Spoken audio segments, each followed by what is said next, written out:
เก่าตั้งแต่เป็นบ่าวเป็นสาวขึ้นไหม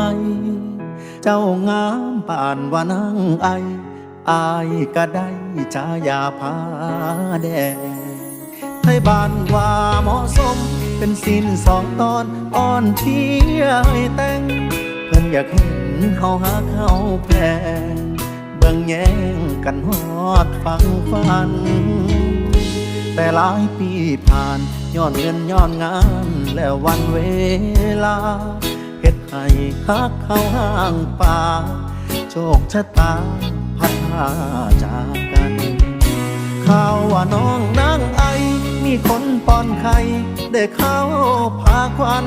จนมีลูกมีเต้าน้ำกันอายนั้นจำต้องเป็นใจมือบุญบังไฟอายยังจำได้อยู่ริมหน้องหาเมื่อครั้งหลายปีก่อนนั้นเคยย้อนตำนานผาแดงนางไอ